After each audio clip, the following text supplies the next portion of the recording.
Thank you for that warm welcome.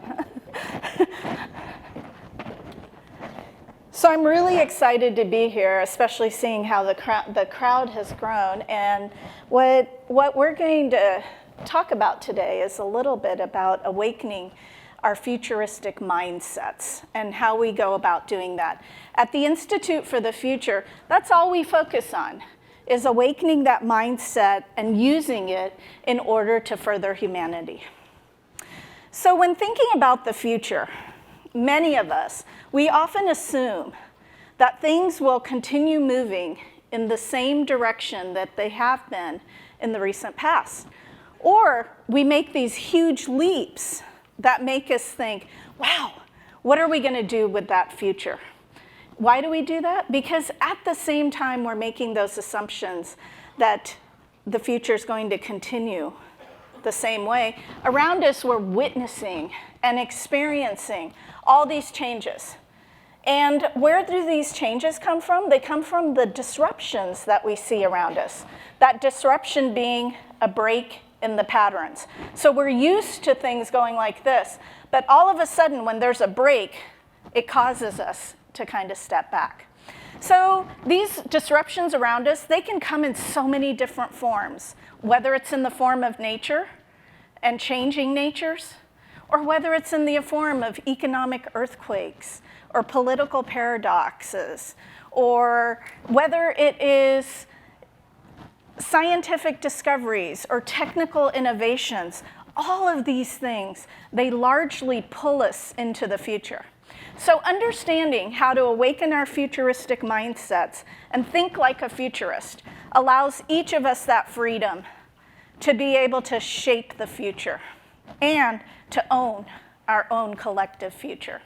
So until recently, many of us have experienced that the domains of working, learning, and living have been compartmentalized in our lives.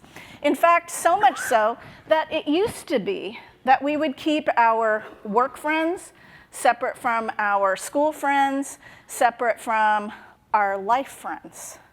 And it's only recently with the mainstreaming of different communication technologies, the iPhone, Zoom, only in the last 10 years really, where we started blurring all of those compartments and living in a very blurred environment, which has been quickly giving a rise to different kinds of new norms that we haven't experienced in the past. And it feels like that this physical world around us is being remade in the image of the internet, especially during the wake of this transition. So new online applications keep emerging. Every day there's something new on the news or in the paper to better coordinate what we would traditionally call offline activities. So today, we all know in this room that it's possible to hire on-demand experts, employees, individuals to rent out their own garages, or even a personal vehicle, or even the closet in your house. There's an app for that too. And then also arrange a last-minute dinner, or a grocery delivery, organize a political meetup, or report a pothole. And how do we do that?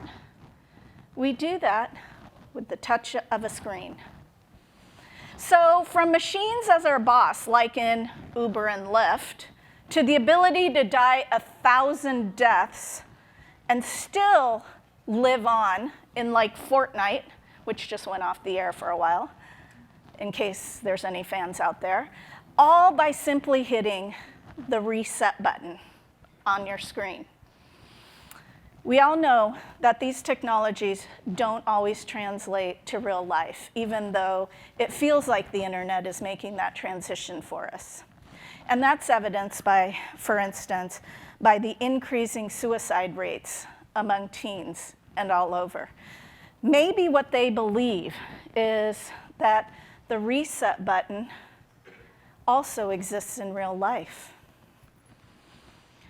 As for the relationship between working and learning, this past century, we relied upon a vanilla formula, true and tried vanilla formula. First, you learn.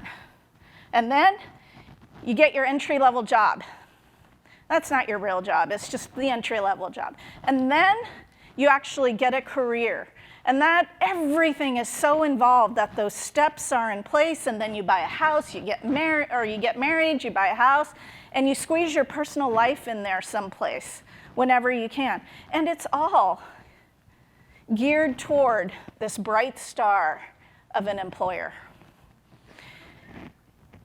What's really interesting is what is fast rising is that in interviews of candidates with a potential employer, one of the number one questions that is fast becoming number one, I should say, is a candidate asking their employer, what impact can I have? Not just at work, but beyond work.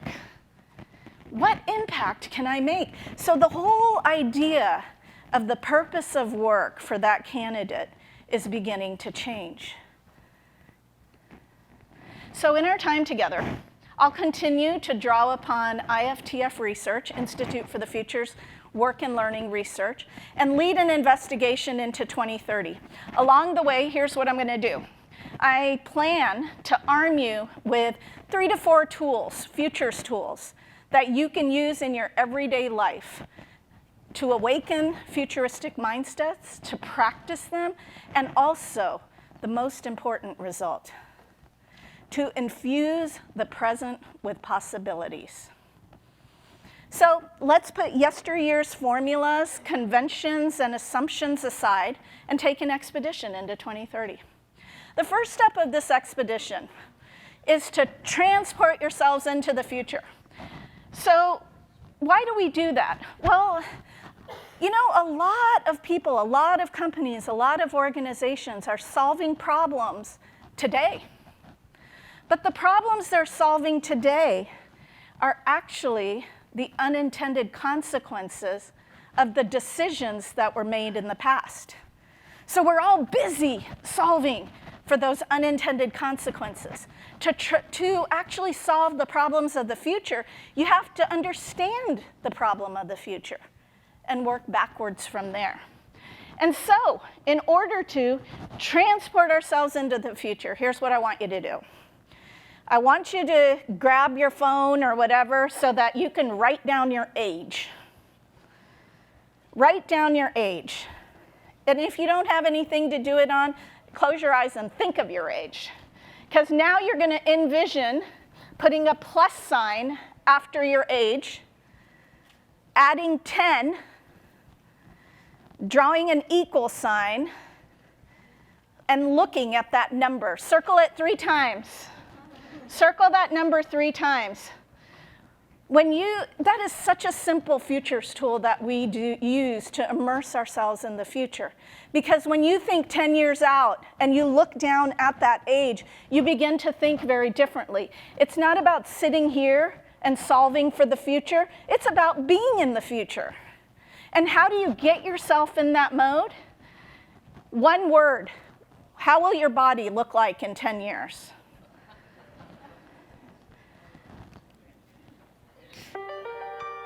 What will your family look like in 10 years? Bigger, smaller? What will you be doing with all your time in 10 years? Going to work, not going to work? Those are the things that you begin to think about. So you find yourself in the future in order to solve for the future. So for me, my futuristic mindset was awakened when I was in 4th grade, actually heading into 4th grade.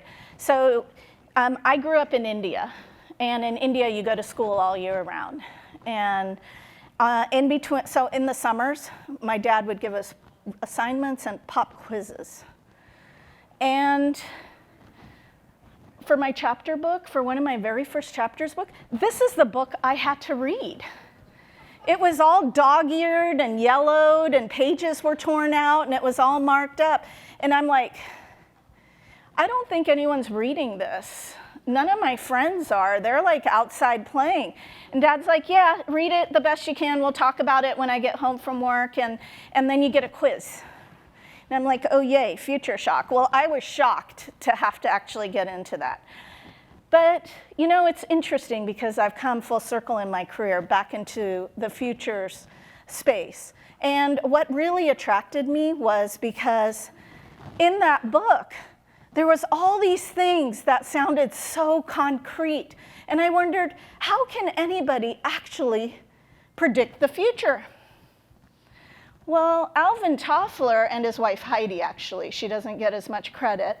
Alvin Toffler wrote, no, and this is in the introduction, no serious futurist deals in predictions.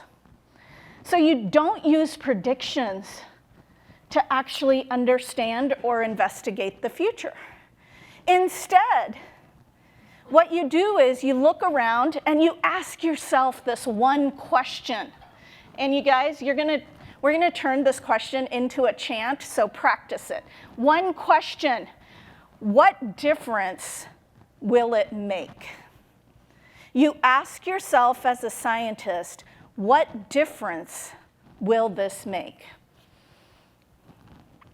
So the first rule, the first principle for futures thinking at the Institute for the Future is no predictions. So how do you go about asking yourself, what difference does it make? At the Institute for the Future, we focus on that very small end, the front tail of the adoption curve. This is from Everett Rogers, a social theory for diffusion of innovation. We focus only on the innovators at the Institute for the Future. We focus on those people to help understand how the future is going to look different. And then we turn around and take those technological shifts, the scientific discoveries, the economic earthquakes, the political tsunamis, and political paradoxes, and we say, what are the forces? What are the future forces that are pulling us into the future, whether we want to go along with it or not? Some of you in this room probably said, you know what, I'm never getting that stupid little device that everybody carries around. It's like they're attached to it all the time. I'm not going there. Well, in effect, I mean, even my grandmother didn't have a choice. She got pulled into the future. She kept fighting it, but she got pulled into the future because everyone stopped calling. They were texting, and she's like, I need one of those. So why don't we just take that very first, the top future force, learning commons. What difference does learning commons make? The difference that it makes, one difference, is that learning is no longer heavily guarded by a few people and a few institutions any longer, or even by a particular sector. Take a look at Unreal Engine. Unreal Engine is getting into teaching. If Unreal Engine by Epic Games is getting into teaching, we have totally skipped a sector as to who is involved in learning. And then just take a look at the tech companies that are involved. So it's no longer guarded.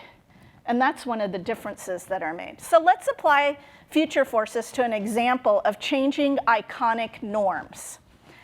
It used to be you would hear compliments in the workplace like, wow, you're a walking encyclopedia.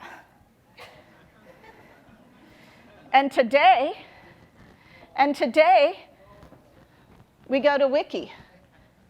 And as a result of Wiki's success, in just 15 years, Encyclopedia Britannica, which was first published in 1768, stopped publishing its print edition in 2010. And that was just after Wikipedia in 2001 was introduced. And at the peak of the Encyclopedia Britannica, there was over 3,000 employees there. Wikipedia runs under 1,000. And Wikipedia now, as of today, Encyclopedia Britannica Encyclopedia is not being produced, and Wikipedia is publishing 800 articles a day. And it is considered the largest publishing house in the world. So future forces, we can fight them all we want, but no matter how much we fight them, at the Institute for the Future, we believe that human choice is what controls the future. So let's move to the second principle of futures thinking. So sure, you can study the people. You can feel the future forces pulling you into the future. But then how do you ask what difference will it make? You focus on signals. Signals are the building block of awakening your futuristic mindset and how you approach a signal when you see it. Do you approach a signal and go, not that again. I wish they would just shut up about it. I'm tired of hearing that. Is that even important? You know what? I'm just going to ignore that for now, put my blinders on, and keep doing this work. So signal spotting or signal scanning is the underlying foundation to a futuristic mindset. So William Gibson's new book just came out, Agency. Has anybody read it yet? Gotten it? One person, couple of people. William Gibson is a sci-fi writer, and he's going in Agency, he goes back. And what is so interesting is he has always believed that the future is already here. It's just not evenly distributed. What does that mean? It means the signals are already here, but only the people who have open minds and are looking for signals, trying to signal scan or signal spot, only they can identify the future. If you go back to Future Shock, Alvin Toffler's book, you will find that everything that is in that book is common sense. Common sense, except you have to open your eyes in order to see it in a different light, from a different perspective. In 1971, by the way, the Institute was created in 1968. It's in Palo Alto now.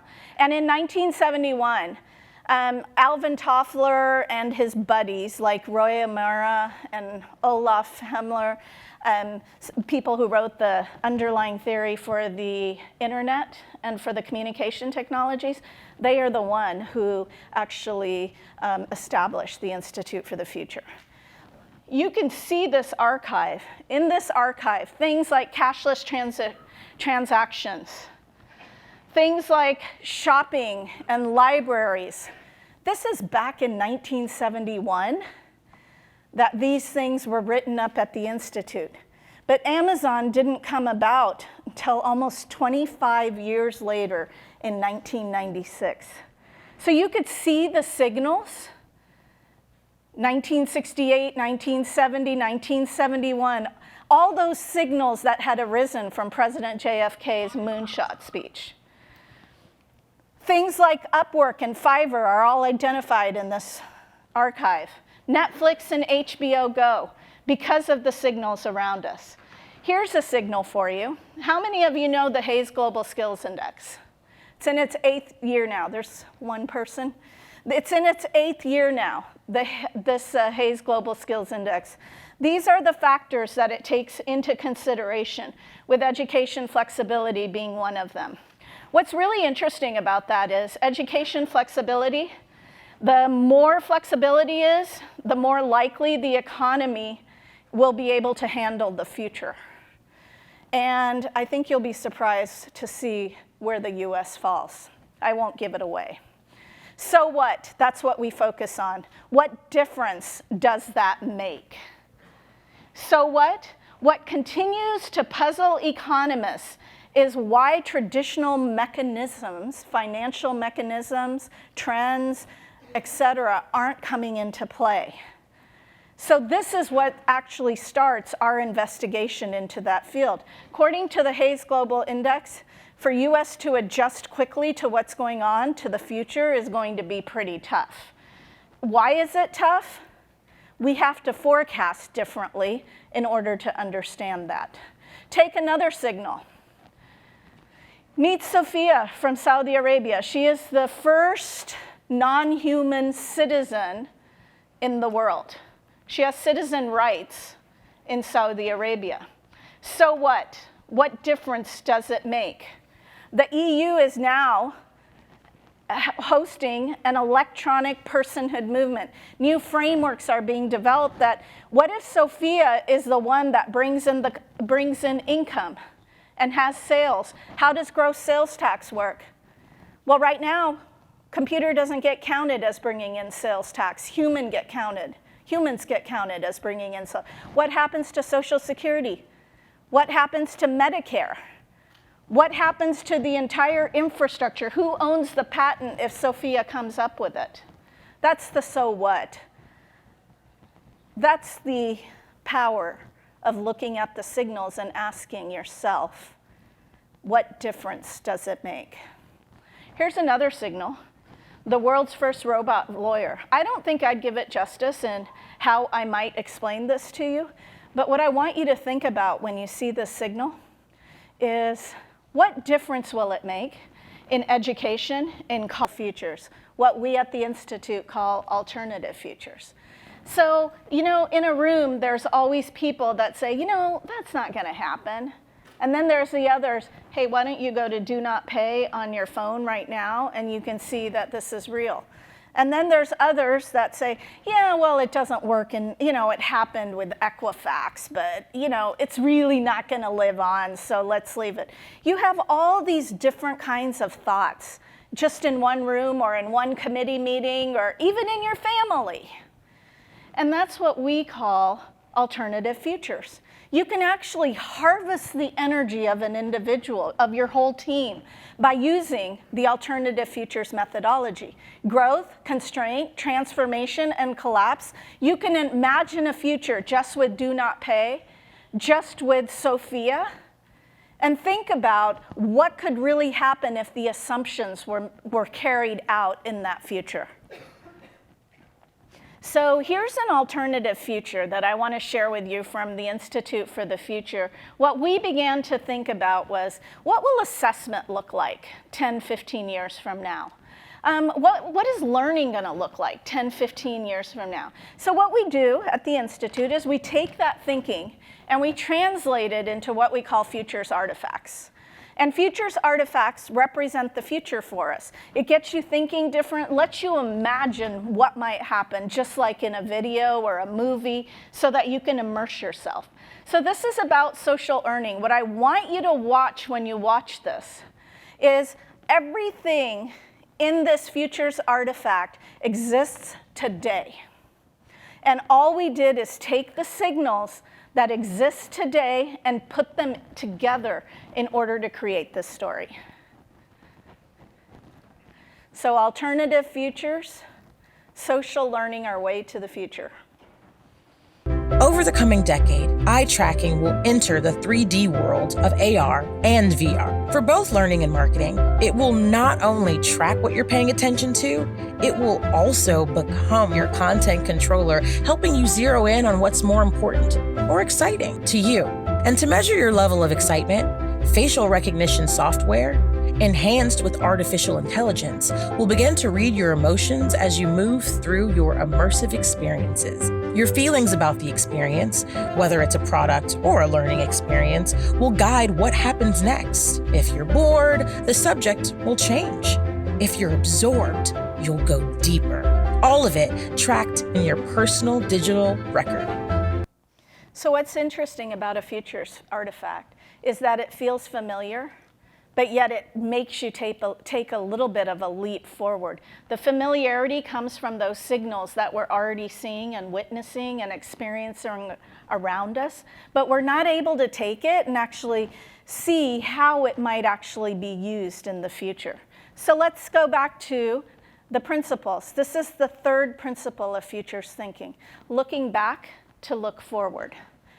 So it is a scientific proven theory that remembering the past and envisioning the future lights up the same place in a person's brain.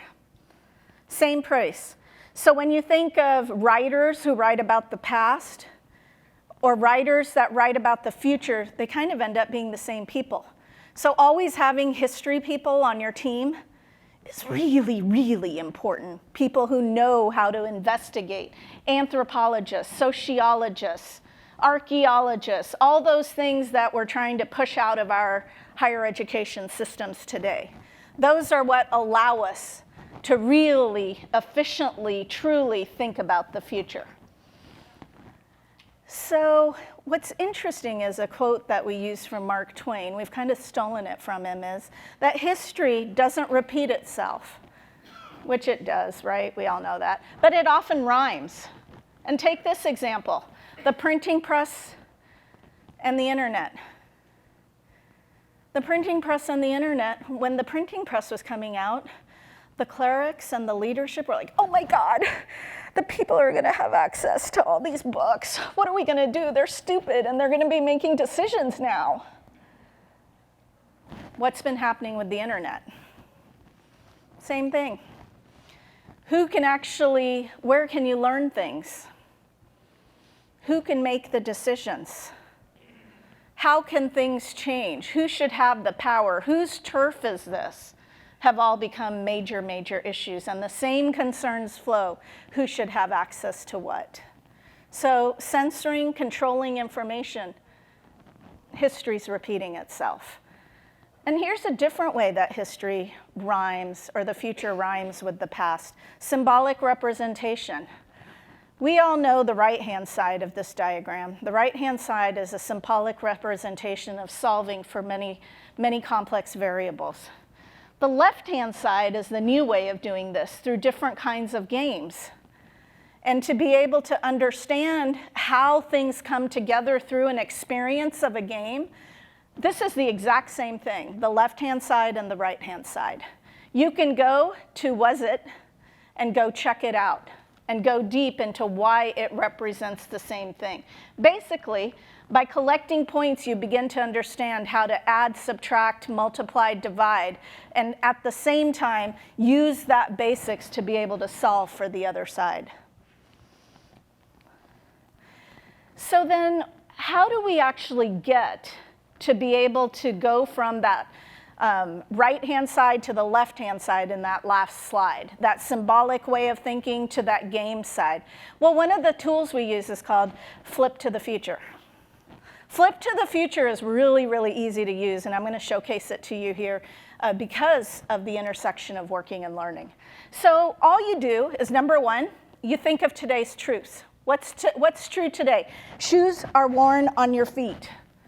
Headphones are worn on your head. Closets are to store your clothes and junk. Today's truths. And then you think the future opposite. Shoes that are worn on my feet are now worn on my hands. Closets that we store junk in or clothes have the most valuable items that we can possibly have. So we begin to think differently. And this is one of our major collaborators. He's at the Institute for the Future, started up the program at the University of Hawaii called Future Studies. Jim Dater said any useful statement about the future should at first seem ridiculous. So let's take a look. Today, must be admitted or accepted to a community college. Success is measured by leaving with a credential of some type. Cheating is totally unacceptable. Curriculum is organized by subject or job, like by sector-based jobs, etc. Now let's flip all of these statements. What if there was no admittance or acceptance process? If we flip the credential, you don't have to have a credential. You can go in and out of school. Co-creation is encouraged instead of considered cheating. And curriculum isn't organized by subject or topic any longer. So now you have a little matrix that allows you to jump back and forth. So you can even go further and say maybe curriculum, for example, is organized by questions. But you can flip your thoughts into the future and begin your design process with the future, rather than getting pulled further into that black hole of the past. Simple technique, and it's a lot of fun if you do it even with family. Which leads me to the next principle, the fourth principle. Uncover breaks and patterns. So you don't look at trends when you think about the future, because trends are this, right? Or this. They're linear. Well, if you're thinking trends, you're not going to identify the breaks in pattern. And what you're looking for as a futurist are the breaks in the pattern. Something going like this all of a sudden goes like this, or the other way around. So we have a concept, a very simple concept called riding two curves, which one of our previous presidents at the Institute for the Future invented. Riding two curves is simple. Here's the curve of today, the declining curve of today. We know that things don't seem like they're going to continue to be used, but we're really comfortable on this curve because we know the rules, we know the regulations, we know how it works. And then here's the other curve, the rising curve of the future, that allows you to think, I saw that happen, but I didn't know where to put it. I don't know what difference it's going to make right now. But what we do know is when the two hit, like when Epic's Unreal Engine becomes available as a teaching tool, and it hits what universities and other institutions are doing, it's going to cause a disruption. Think of Encyclopedia Britannica, Wikipedia. It took time to get to a disruption. It didn't hit immediately. Wikipedia was a signal until it became the new normal. So the disruptions in the future of work, here's some that I pulled some from our future of work studies that we have. Simple disruptions that should feel very, very familiar to you. Best guesses to algorithmic matching. Static environments shifting to digital physical blends. Episodic education to continuous learning flows. Very interestingly, we call PhDs terminal degrees. We say to students, you should be interested in lifelong learning. We've been saying that for how many decades now? And then we say, but you have to graduate and you have to complete. And we wonder why they don't understand what continuous learning is, when we're the ones that are telling them, graduate, complete, you got to get this done. Oh yeah, but you're supposed to continuously learn. Scattered efforts to solution networks. Let's take that a little bit further and unpack it. Large networks facilitate solutions. Everywhere you go, everybody says, oh, are you a part of that network? Hey, are you here at Learn Launch? It's a network. Ed Tech. Here's a network, here's a signal about how things are shifting from scattered efforts to solution networks. This is Local Motors, it's out of Phoenix. Does anybody in here know of Local Motors? One person, two people. So it's new to I guess the 99%. So Local Motors out of Phoenix at 2014, this is 2014 guys. 2014, what is it now? 2020? This is 6 years ago. That Local Motors, little tiny company out of Phoenix, went to the 2014 big auto show in Chicago, and they had a little crowd challenge that they did to 3D print an automobile live at the auto show. This car consists of 50 individual parts, a working car, far less than a traditional vehicle, which has roughly 30,000 parts in it. A 3D, 30, how many parts did I say? 50 individual parts, 3D versus 30,000 parts. Now you can take that and say, what difference is that going to make? Nowadays, there are startups that that allow you to 3D print crowns, bridges, dentures right there in the dentist's office. So in one appointment, they can go all the way from doing your cleaning, etc., x-raying and measuring for the crowns, and installing it because they just printed it and put it into your mouth. So your appointment goes up by an hour. Your time efficiencies go up by many, many hours if you include driving in and driving forth. That's why we ask, what question do we ask you guys? What difference does it make? Told you I'd come back to that. So what do we need to support that kind of shift that we're seeing everywhere? That kind of shift requires a very strong foundation to be able to shape shift as you have to move and address different kinds of things and disruptions that are happening on the landscape. So organizations have to refigure themselves in order to be different, in order to be a part of that large network that's out there. Here's some of the major themes that we've pulled from our future of learning research. Whether it's moving from textbooks and teachers to unbounded resources, a one-size-fits-all type of solution, personalized experiences, we hear that all the time, letter grades to actionable feedback, or degrees and credentials to dynamic reputations. Let's take a look at that. What is dynamic reputations? What does it mean? How does that become the future of education, of working and learning? So dynamic reputations, we all know this. We all experience this on a regular basis. On the regular basis, we go around and we say, you know what? Remember I said at the opening that a lot of traditional offline activities are taking on the physicality of the internet? Well, the referral process used to be word of mouth. And we would say, you know what? Jane does a pretty good job at doing the stuff she does. So does Katrina. You know what? Maybe I'd pick, instead of Jane or Katrina, maybe I'd recommend John because John can do it even better. That was an offline process we went through. Well, now, through dynamic reputations, we're able to, in real time, understand how people are doing just by the rating systems, like on Yelp, just like on TripAdvisor. We get that same information, not just in a digitized mean, but in a normed mean.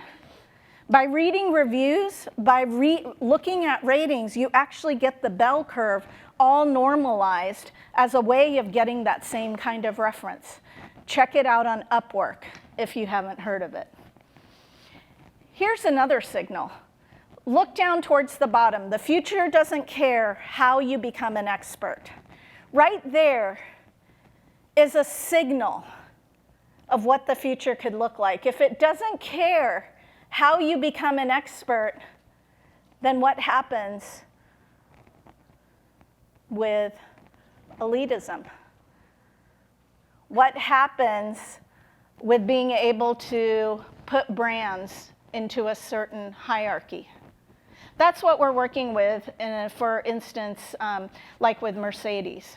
If people in the future don't care how things happen, then how do you actually build products that's going to make a difference? We apply that same theory across sectors. Here's another. Remember I said we did future of assessment? That was like last year. And the future of assessment, here's a signal.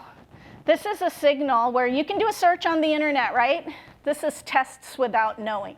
You can do any kind of search. Well, the geeks, they like things like this. Python, Lambda, function list, comprehension, like whatever that means. Well, you know what pops up on Google? Is this black box. It says you're speaking our language. Up for a challenge? And you get to choose. I want to play, I don't, no thanks, don't show me this again. Well, let's say we want to play. This pops up. By the way, you can go there. It's closed now. Google.com/foobar. And all of a sudden, you start solving problems. Anybody knows what happens after you start solving problems? Google calls you in for an interview.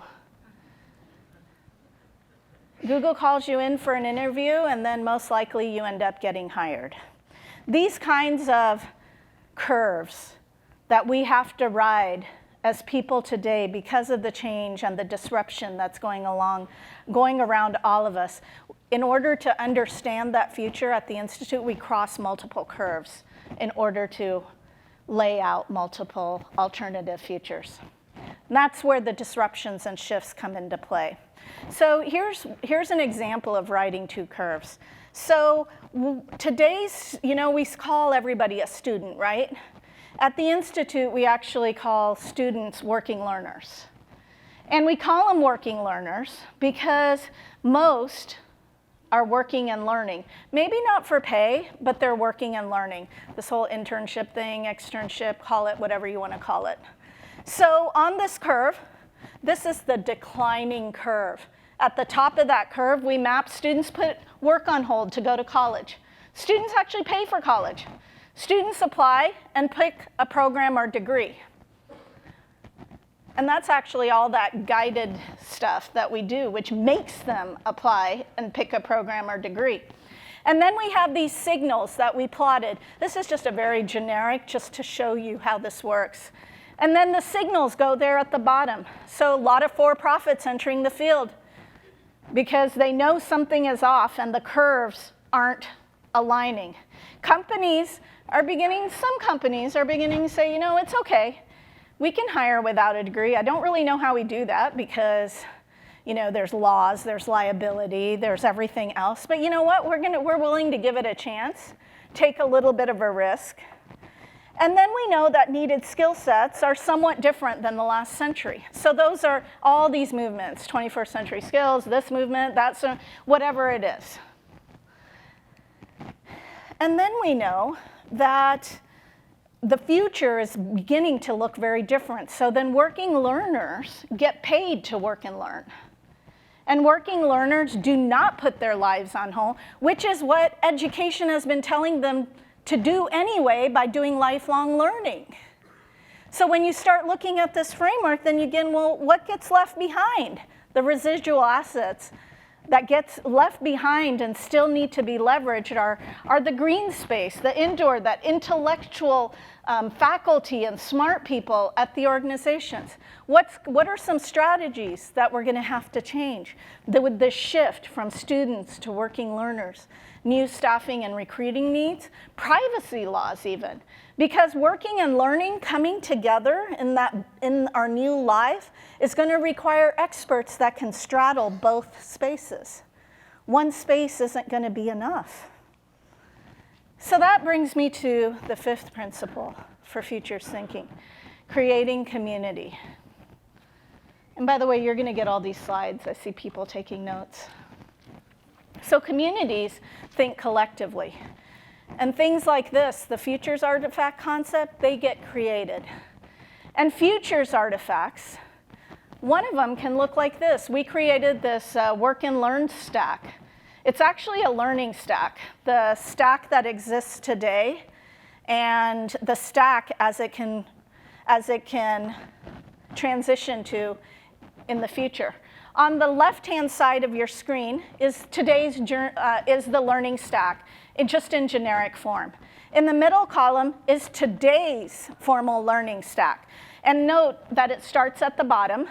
Today's formal learning stack is built on state-mandated tests and literacies. And what infrastructure do we use? Educational institutions. What is the curriculum? Mostly expert design courses. What is the instruction? Credentialed teachers in classrooms. What is the proof that comes out of the system? Degrees and credentials. We have a new credentialing system, the shadow degree system that's being built now. And then what are the incentives? We're all familiar with that. Good life, good job, career, satisfaction, etc. But look at that transitional work and learn stack. It's based on simulations. The infrastructure, social platforms, curriculum, expert-designed courses, transitions to experiences, projects, and events as the way of learning. And what happens to the proof? From degrees and credentials, we begin to see, and we're already seeing this if you look at the signals all around us. Fan base, followers, that fan base gives you your references. The people who can vouch for whether you can perform or whether you can't. Followers, whether you're interesting or you're not. Ratings, whether you can truly do the job or truly perform based on the skills and the learning outcomes that you've achieved. Endorsements, as experts on a stage, reading from your research that you've done. And social connections, because there's belief that you can actually do what you say you can actually do. So that work and learn stack, even though it's a futures artifact, we see it today. That is already in evolution. You can go to the Institute for the Futures website, to the Work and Learn Futures Lab, and download any and all of this research at no charge. So this is really cool, another signal that I'm going to leave you with. This signal is a smart bathroom. It's a patent that was filed by Jeffrey Rogers when he was at Google. He's now at IBM.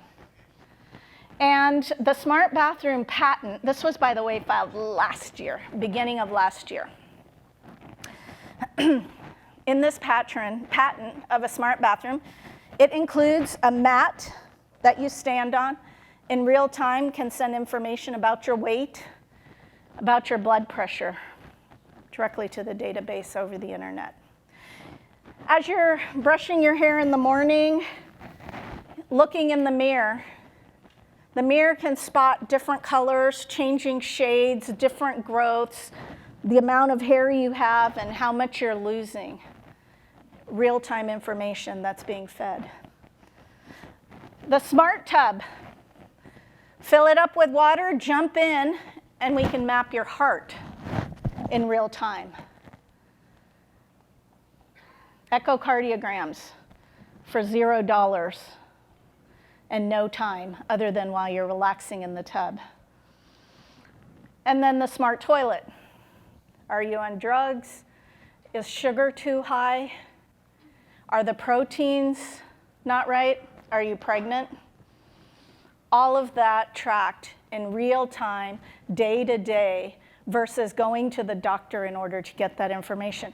Oh no, my heart's not working, it's skipping a beat, automatically dials 911.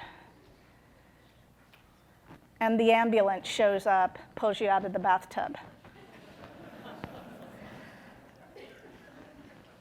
So now that you have the 5 principles, my question to you is, number 1, what difference would this make in working and learning? Number 2, I ask you, if you went into a job interview, they said, no, I'm sorry, but you're going to have to use the bathroom before you leave, so we have water out there for you to drink as you exit. And my question is, would you do it? What difference does it make? Thank you very much.